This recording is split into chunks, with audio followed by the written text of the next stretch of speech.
اور وہ صحابی ہیں حضرت سلمان فارسی رضی اللہ تعالیٰ. یاد یہ سب باتیں ہمیں پتہ ہونی چاہیے. 250 سال کے قریب آپ کی عمر تھی، اور آپ نے جس طرح اللہ کے نبی کو تلاش کیا ہے نا، جس طرح ایمان ان کو ملا، جس طرح نبی پاک کا ساتھ ملا، جس طرح وہ پیارے آقا کے پاس پہنچے، یہ لمبی داستان ہے. اور یقین کریں سیدنا سلمان فارسی کی جب بھی آپ داستان پڑھتے ہیں سنتے ہیں تو ایمان ہونا دل میں، تو دو باتوں کی اہمیت بڑھنی چاہیے. ایک تو ان سے پیار ہو جاتا ہے کہ کتنی سٹرگل، کتنی محنت، اتنے سال لگا دیے نبی پاک کو تلاش کرنے میں. دوسرے نمبر پر ایمان کی اہمیت ہے کہ ایمان کی تلاش میں انہوں نے کدھر کدھر سفر کیا. آپ کو پتہ ہے حضرت سلمان فارسی انہوں نے اپنے آپ کو غلام بنا کر بیچ دیا. کبھی انشاءاللہ موقع ملا تو میں تفصیلی واقعہ بیان کروں گا، میں مختصر بیان کر دیتا ہوں کہ ہوا یہ تھا کہ سیدنا سلمان فارسی رضی اللہ تعالیٰ نے بڑی لمبی عمر پائی، اور آپ نے سال ہر سال حق کی تلاش کے لیے سفر کیا. اس زمانے میں نبی پاک دنیا میں تشریف نہیں لائے تھے، تو ان کو یہ بت پرستی اور کفر پسند نہیں تھا. یہ حق کی تلاش میں جاتے تو وہاں اس زمانے میں بھی کچھ لوگ تھے جو ایمان والے تھے، راہب جس کو کہتے تھے، جو بتوں کی پوجا نہیں کرتے تھے، باطل خداؤں کی عبادت نہیں کرتے تھے. کیونکہ اس زمانے میں تو عجیب معاملہ تھا نا، کوئی آگ کی پوجا کرتا تھا، کوئی ستاروں کی عبادت کرتا تھا، کوئی بتوں کی پوجا کرتا تھا. تو یہ اللہ وحدہ لا شریک کے ماننے والے تھے. تو یہ راہب ہوتے تھے جو تمام لوگوں سے دور ہو کر عبادت کرتے تھے. یہ ان کے پاس چلے جاتے، ان کے پاس بیٹھتے. جب اس کے انتقال کا وقت قریب آتا کہتے اب بتاؤ کس کے پاس جاؤں. وہ کسی اور راہب کے پاس بھیج دیتے. ان کے انتقال کا وقت آتا وہ کسی اور راہب کے پاس بھیج دیتے. اب آخری جو راہب تھا نا، جب اس کے انتقال کا وقت آیا تو آپ نے کہا اب میں کدھر جاؤں. تو اس راہب نے کہا کہ اب میں دنیا میں کسی اور کو تو نہیں پاتا، ہاں اب آخری نبی کے مبعوث ہونے کا وقت ہونے والا ہے. تم ایسا کرو کہ ان کے پاس جاؤ اور ان پر ایمان لانا، ان کی خدمت میں چلے جانا. کچھ نشانیاں بتائی گئی کہ وہ کہاں ہوں گے، تو پتہ چلا وہ مدینہ منورہ میں ہجرت کر کے آئیں گے. پیسے تھے نہیں مدینے جانے کے لیے، تو انہوں نے کیا کیا، اب سفر کرتے کرتے کرتے پتہ چلا کہ ایک قافلہ مدینے جا رہا ہے. قافلے والوں کو کہا مجھے مدینے لے جاؤ. کہا پیسے نہیں ہیں، ایسا کرو مجھے غلام بنا لو، میں تمہاری خدمت کرتا رہوں گا، مجھے اس بستی میں لے جاؤ. اپنے آپ کو بیچ دیا اور مدینے پہنچے. پھر بہت وہاں پر باغ میں کھجوریں اٹھاتے تھے اور محنت کرتے تھے، پانی کے ڈول اٹھاتے تھے. آپ کی کمر میں یوں سمجھے کہ بڑی تکلیفیں اٹھائیں، اور آخر کار جناب رسول اللہ صلی اللہ علیہ وسلم کے پاس پہنچ گئے، ایمان لے آئے، نبی پاک کی بارگاہ میں حاضر ہو گئے. بڑا عشق والا واقعہ ہے. لیکن اب انہوں نے نبی پاک علیہ السلام سے عرض کی کہ حضور میں جب آپ کے پاس آنے سے پہلے کئی ملک شام میں اور کئی ملکوں میں راہبوں کے پاس گیا تھا، بنی اسرائیل کے عبادت گزار تھے. تو یا رسول اللہ ان کا جب ذکر کیا تو نبی پاک علیہ السلام نے فرمایا کہ اے سلمان ان کا خاتمہ دین مصطفیٰ پر نہیں ہوا. پھر یہ قرآن پاک کی آیت نازل ہوئی. یعنی یہ جو میں نے آیت پڑھی نا، یہ ایکچولی ان راہبوں کے لیے نازل ہوئی. اب دوبارہ اس آیت کو سنیں. اللہ نے کیا فرمایا، ان الذین آمنوا والذین ہادوا والنصارى والصابئین من آمن باللہ والیوم الآخر وعمل صالحا فلہم اجرہم عند ربہم ولا خوف علیہم ولا ہم یحزنون. بے شک ایمان والوں نیز یہودیوں اور عیسائیوں اور ستاروں کی پوجا کرنے والوں میں سے جو بھی سچے دل سے اللہ پر اور آخرت کے دن پر ایمان لے آئیں اور نیک کام کریں تو ان کا ثواب ان کے رب کے پاس ہے. ان پر نہ کچھ کوئی خوف ہوگا اور نہ وہ غمگین ہوں گے. یہ آیت کریمہ جب نازل ہوئی تو نبی پاک نے فرمایا اے سلمان، یہ آیت ان راہبوں سے متعلق ہے، ان میں سے وہ جو حضرت عیسیٰ پر ایمان رکھتے تھے اور ان تک میرا پیغام نہیں پہنچا، وہ تو خیر میں ہے، مگر جنہوں نے میرا نام پاک سنا مگر پھر مجھ پر ایمان نہ لائے وہ ہلاک ہو گئے۔ اے میرے پیارے اسلامی بھائیو، معلوم کیا ہوا اس آیت سے؟ میسج کیا مل رہا ہے کہ مکی مدنی مصطفیٰ صلی اللہ علیہ وسلم جب دنیا میں تشریف لے آئے نا، اس کے بعد سے قیامت تک کوئی بھی دین، کوئی بھی ہدایت، کوئی بھی نظریہ قابل قبول نہیں ہے، صرف اور صرف دین مصطفیٰ صلی اللہ تعالی علیہ وسلم ہی راہ نجات ہے۔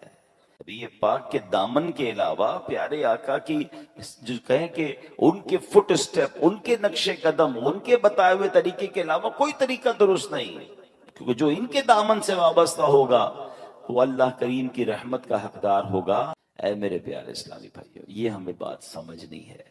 اس آیت کریمہ سے واضح طور پر معلوم ہو گیا، کوئی بنی اسرائیل سے تعلق رکھتا ہو، کوئی تورات کا ماننے کا دعویٰ کرتا ہو، کوئی انجیل پر ایمان رکھنے کا دعویٰ کرتا ہو، غرض کوئی کیسے بلند دعویٰ کیوں نہ کرتا ہو، نجات کس کو ملنی ہے، نجات کی راہ کون سی ہے؟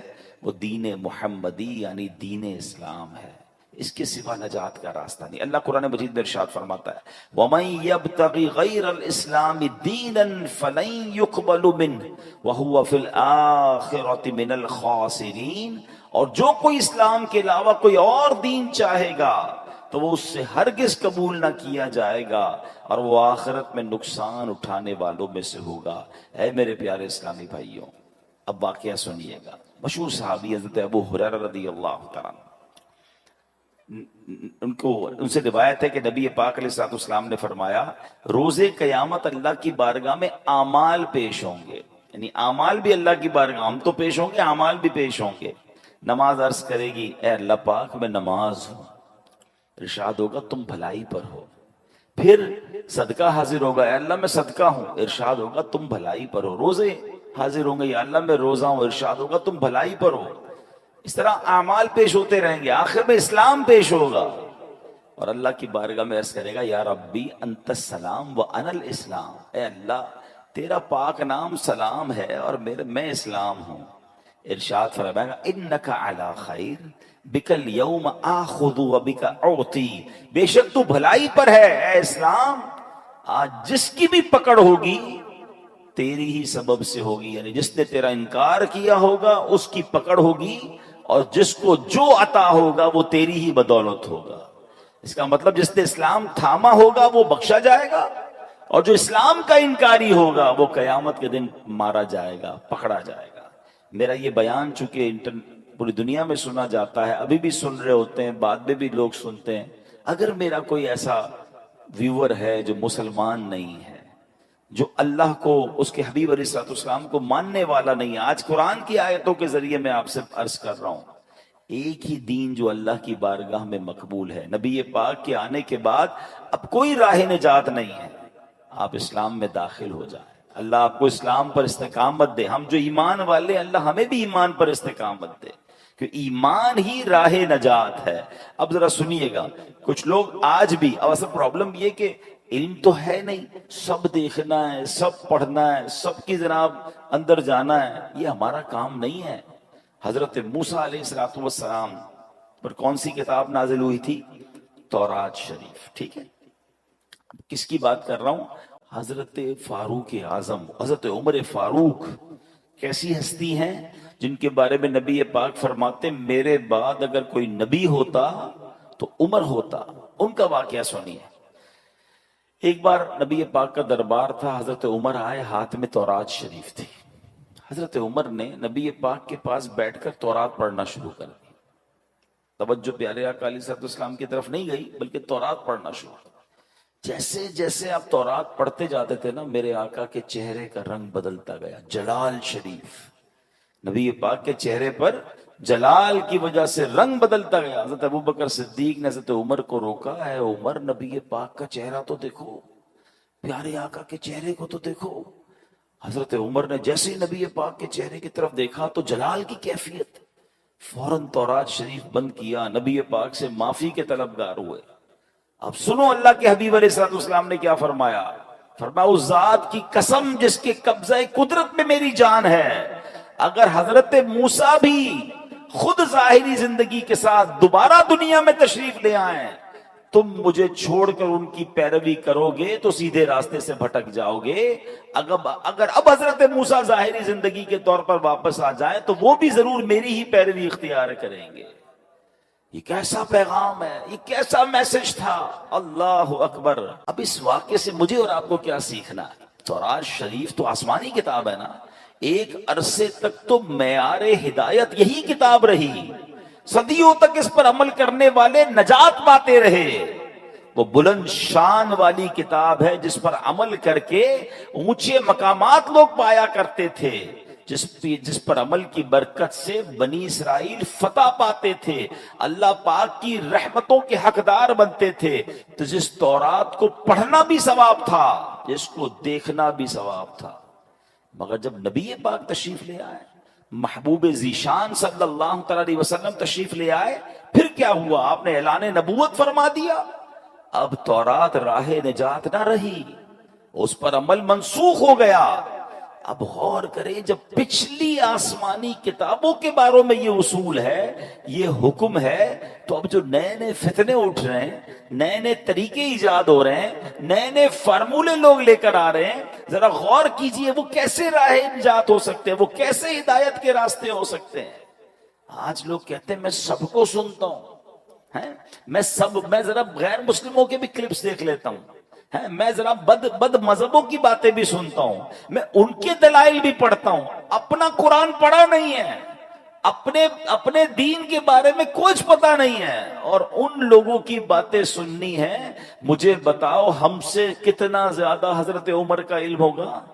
حضرت عمر کو تورات پڑھنے سے نبی پاک نے روک دیا, جو کہ آسمانی کتاب ہے.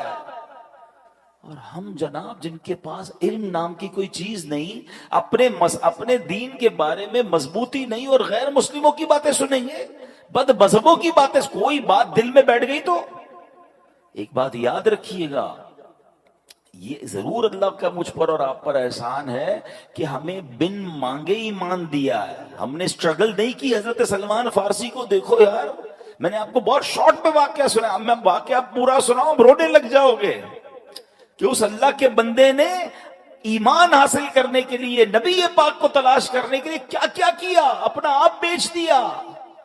میں نے اور آپ نے کیا کیا؟ ہم تو پیدا ہی مسلمان گھرانے میں ہوئے, بغیر مانگے. اللہ نے کتنی بڑی مہربانی کی, پیدا ہوتے ہی سب سے پہلی آواز کیا سنی ہمارے کانوں نے؟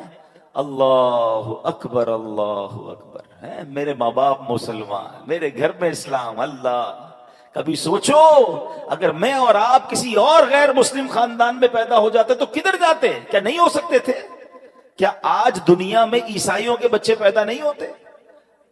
غیر مسلموں کے گھر میں بچے پیدا نہیں ہوتے؟ مجھے کیوں مسلمان گھرانے میں اللہ نے پیدا کیا بن مانگے؟ یہ کتنا بڑا اللہ کا احسان ہے. اچھا پھر ایک اور احسان, چلے ایمان والا بنایا, اللہ کی بڑی مہربانی ہے, اللہ تیرا شکر. مگر مجھے حضرت موسیٰ کا امتی بھی تو بنا سکتا تھا, حضرت عیسیٰ کا امتی بھی تو بنا سکتا تھا. اس زمانے میں بھی تو لوگ پیدا ہوئے تھے. یہ میں آخری نبی علیہ الصلوۃ والسلام کی امت میں پیدا ہو گیا. یہ کتنی بڑی مہربانی ہے. میں خدا کی قسم صحیح بتاؤں نا, صرف میں اور آپ ساری زندگی اسی بات کا شکر ادا کرتے جائیں تو زندگی ختم ہو جائے, شکر ادا نہیں ہو سکتا. کتنا بڑا مجھ پر احسان کر دیا. یہ اللہ نے ہم پر مہربانی کی نا.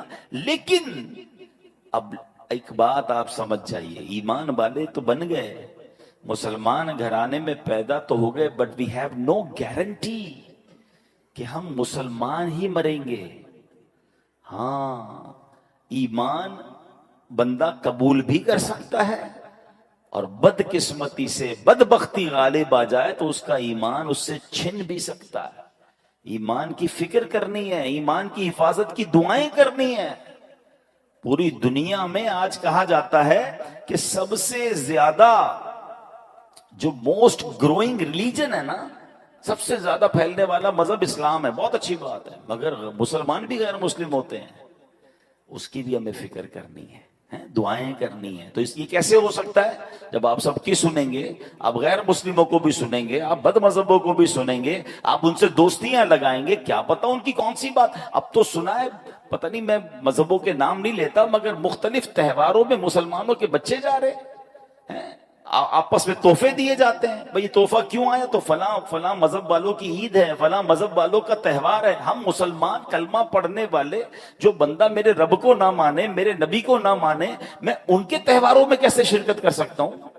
اپنے ایمان کو مضبوط رکھو، ورنہ یہی ایمان کے ضائع ہونے کا سبب ہے. میں آخر میں بتاؤں گا، علماء نے کچھ اسباب بھی لکھے ہیں جس کی وجہ سے ایمان ضائع ہو سکتا ہے، مگر ایمان کتنی بڑی نعمت ہے. اللہ اکبر. ایک بزرگ ہیں حضرت ابراہیم آجری رحمت اللہ تعالی، ایک دن آپ تندور جلا رہے تھے، اتنے میں بنی اسرائیل سے تعلق رکھنے والا ایک غیر مسلم وہاں آ گیا. آپ نے اسے اسلام کی دعوت دیتے ہوئے فرمایا اسلم فلا تدخل النار، یعنی مسلمان ہو جا، جہنم کی آگ سے بچ جائے گا. دعوت دینے کا انداز دیکھیں.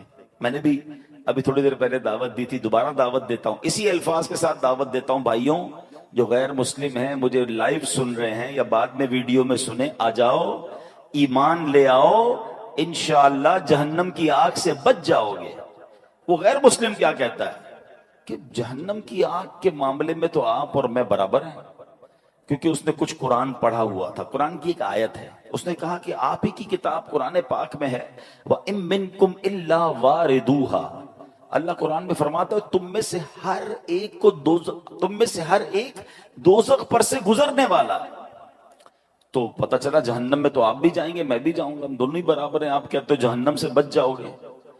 اچھا، اب یہ آیت کس چیز کے لیے ہے؟ اس آیت کا مطلب یہ ہے کہ پل صراط ہے نا، وہ تلوار سے زیادہ تیز ہے، بال سے زیادہ باریک ہے، اور وہ جہنم کے اوپر بنا ہوا ہے. ہر بندہ گزرے گا، مسلمان بھی گزرے گا، غیر مسلم بھی گزرے گا. انشاءاللہ ایمان والا خیر سے گزر جائے گا، کافر کٹ کے جہنم میں گر جائے گا. فرق یہ ہے، گزرنا تو ہے. اب ان بزرگ نے جب یہ آیت سنی نا، اللہ والے تھے، ایمان والے تھے، انہوں نے کہا اچھا ایسا کرو، ذرا اپنی چادر دو. اس کی چادر لی اور اپنی چادر اتاری، دونوں چادر لپیٹی. گھر میں ایک تندور تھا، آگ جل رہی تھی، آپ نے وہ چادر اس میں دونوں ڈال دی. تھوڑی دیر بعد خود تندور کے اندر اترے اور چادر باہر نکالی، دونوں چادریں لپٹی ہوئی تھیں. غیر مسلم کی چادر جل کر راکھ ہو گئی، ان کی چادر ویسی سلامت. خود تندور میں اترے، واپس آئے، آگ نے اثر نہیں کیا. کہ یہ فرق ہے، آگ میں غیر ایمان مسلمان بھی جائے گا، ایمان والا بھی جائے گا. انشاءاللہ جہنم کی آگ ایمان والے کو کچھ نہیں کہے گی. یہ دیکھنا تھا، وہ غیر مسلم کلمہ پڑھ کر مسلمان ہو گیا. تو یہ فرق ہے. ایمان ہوا انشاءاللہ، انشاءاللہ ایمان سلامت لے کر جانا ہے نا. اچھا، یہی بات اللہ نے قرآن میں فرمائی. Try to understand. جب ہم اس طرح کی باتیں کرتے ہیں نا تو لوگ کہتے ہیں یار یہ پتہ نہیں کیسے کہہ رہے ہیں ایمان جا سکتا ہے، اللہ نے مسلمان بنا دیا اب تو گارنٹی ایمان والے ہو گئے. نہیں، اللہ کے نبی کی دعائیں ہیں. پیارے آقا دعا کیا کرتے، یا مقلب القلوب ثبت قلبی علی دینک. کیا مطلب ہوا اس کا؟ دلوں کو پھیرنے والے، میرے دل کو اپنے دین پر ثابت قدمی عطا فرما. کون دعا کر رہا ہے؟ جس کے صدقے ایمان ملا ہے. پڑھتے ہو نا نعت میں شعر، تیرے صدقے میں آقا سارے جہاں کو دین ملا. وہ دعا کر رہے ہیں ہماری تربیت کے لیے کہ دل بدلتا ہے. اے اللہ دل سلامت رکھیو، ایمان لے کر جانا ہے. اچھا، قرآن میں رب نے فرمایا نا یا ایھا الذین آمنوا اتقوا اللہ حق تقاتہ ولا تموتن الا وانتم مسلمون. اے ایمان والو، اللہ سے ڈرو جیسا ڈرنے کا حق ہے، اور نہیں مرنا مگر مسلمان. یعنی ایمان لے کر مرنا، کہیں غیر مسلم مت مر جانا. قرآن کا یہ پیغام بتا رہا ہے کہ ایمان والا بھی بے ایمان ہو سکتا ہے، ایمان والے کا بھی ایمان چھن سکتا ہے. تو اے میرے پیارے اسلامی بھائیوں، آج سمجھنا یہ ہے کہ اپنے ایمان کی حفاظت کرنی ہے. ایمان ہے تو سب کچھ ہے. نبی پاک کی راہ کے علاوہ، پیارے آقا کے طریقے کے علاوہ کوئی طریقہ نہیں جو راہ نجات ہو. ادھر ادھر لیفٹ رائٹ نہیں جانا ہے.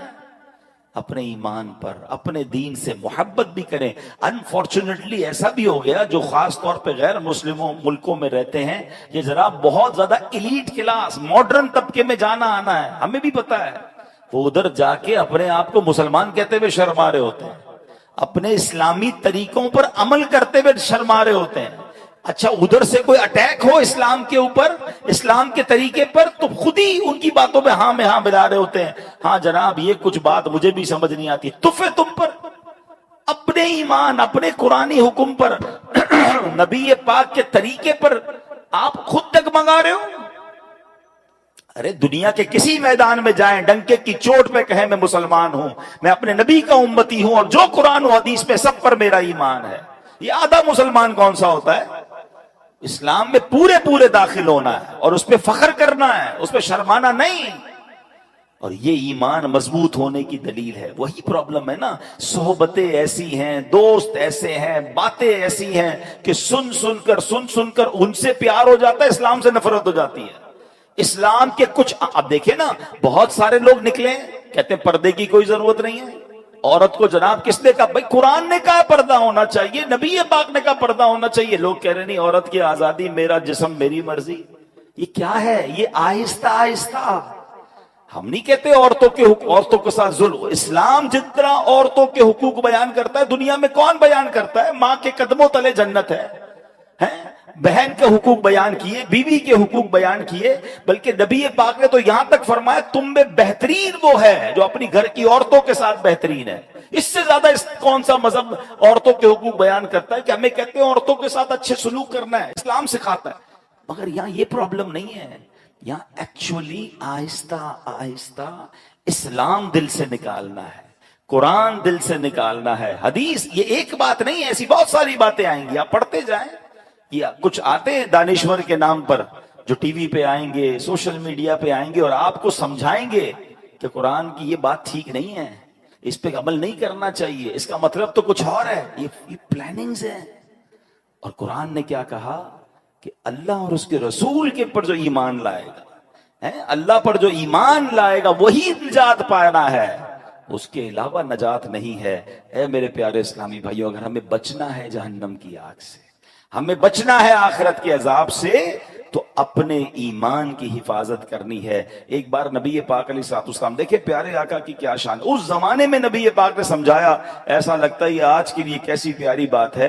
پیارے آقا نے ایک سیدھی لکیر کھینچی، پھر ایک رائٹ سائڈ پہ لکیر کھینچی، اور پھر لیفٹ سائڈ پہ خط لکیریں بنائی، اور پھر درمیان والی لکیر پر ہاتھ رکھ کر کیا فرمایا؟ دائیں بائیں والی لکیروں پر فرمایا ہادہ سبل الشیطان، یہ شیطان کے راستے ہیں، اور درمیان والی لکیر پر فرمایا وَأَنَّ هَذِهِ صِرَاطِي مُسْتَقِيمًا فَاتَّبِعُوهُ، اور یہ کہ یہ میرا سیدھا راستہ ہے تو اس پر چلو۔ قرآن کی آیت تلاوت کر کے سمجھایا کہ سیدھا راستہ اللہ اور اس کے رسول کا راستہ ہے، دائیں بائیں یہ عجیب عجیب راستے آتے رہیں گے جس سے اپنا ایمان بچانا ہے۔ یعنی دین سکھانے کے نام پر لوگ آ کر ایمان پر حملے کر رہے ہوتے ہیں۔ اللہ کرے کہ یہ بات ہمیں سمجھ آ جائے اور ہم اپنے دین سے بے پناہ محبت کرنے والے بن جائیں۔ میں انشاءاللہ آج آپ کو کچھ وظائف بھی بتا کر جاؤں گا، مگر ایک بڑا دل خراش واقعہ جس سے یہ احساس ہوگا کہ ایمان کیسے شیطان چھین لیتا ہے۔ امام ابو محمد رحمت اللہ تعالی علیہ فرماتے 3 عبادت گزار لوگ تھے، زاہد تھے، حج پر گئے، اور جاتے جاتے راستے میں غیر مسلموں کی بستی میں قیام کیا۔ اب ان تینوں میں سے ایک کی نظر ایک غیر مسلم لڑکی پر پڑی جو بڑی خوبصورت تھی، اس کی طرف اس کا دل مائل ہو گیا۔ پہلے کے زمانے میں قافلے اونٹوں پر، گھوڑوں پر بہت لمبا سفر ہوتا تھا، اب صبح ہوئی تو سفر کا وقت ہے، اس نے کہا دونوں کو، اگر تم جاؤ میں ذرا پیچھے آتا ہوں۔ وہ دونوں تو حج پہ روانہ ہو گئے، یہ بندہ اسی بستی میں رک گیا، اس عورت کی طرف اس کا دل آ گیا، عورت سے اس نے بات کی کہ میں تم سے شادی کرنا چاہتا ہوں۔ تو عورت نے کہا کہ میرے والد سے بات کرو۔ والد کے پاس گیا، والد نے کہا اس کا مہر دو۔ کہا مہر کیا ہے؟ کہا مہر بہت بھاری ہے۔ کہا بتائیے، میں مہر دے دوں گا۔ کہا مہر یہ ہے کہ تم غیر مسلم ہو جاؤ، تم اسلام چھوڑ دو۔ اس بدبخت نے اس لڑکی کے عشق کے چکر میں اپنا دین چھوڑ دیا، جو عبادت گزار تھا، حج کو جا رہا تھا۔ ٹرائی ٹو انڈرسٹینڈ، کدھر جا کر ایمان گیا اس کا؟ حج کے راستے میں شیطان نے ایسا حملہ کیا کہ وہ غیر مسلم ہو گیا۔ اچھا وہ شادی بھی ہو گئی، اب وہ دوست حج کر کے واپس اسی راستے سے آئے کہ وہ دوست کدھر رہ گیا، حج پہ ہی نہیں آیا۔ واپس آئے، ڈھونڈتے ڈھونڈتے پتا چلا کہ وہ بندہ تو غیر مسلم ہو گیا تھا، مگر اس دوران اس کا انتقال بھی ہو گیا۔ یعنی بے ایمانی کی موت مرا، اس کی بیوی کو تلاش کیا، بیوی کو کہا قبر تو دکھاؤ، قبر پر گئے، وہاں دیکھا تو 2 بچے بھی تھے، اس کی بیوی تھی، سب رو رہے تھے۔ تو بیوی سے جب داستان سنی تو یہ بھی 2 دوست تھے، رونے لگے کہ ایسا ہو گیا، اس کا ایمان ہی چلا گیا، بے ایمان مر گیا۔ عورت نے پتہ کیا بتایا؟ تو عورت نے کہا آپ کیوں رو رہے ہیں؟ کہا ہم اس کی عبادت کے گواہ ہیں، اس کے زہد اور تقوی کے گواہ ہیں، یہ بڑا نیک تھا، بڑا عبادت گزار تھا، ہمیں افسوس یہ اس کا ایمان چلا گیا۔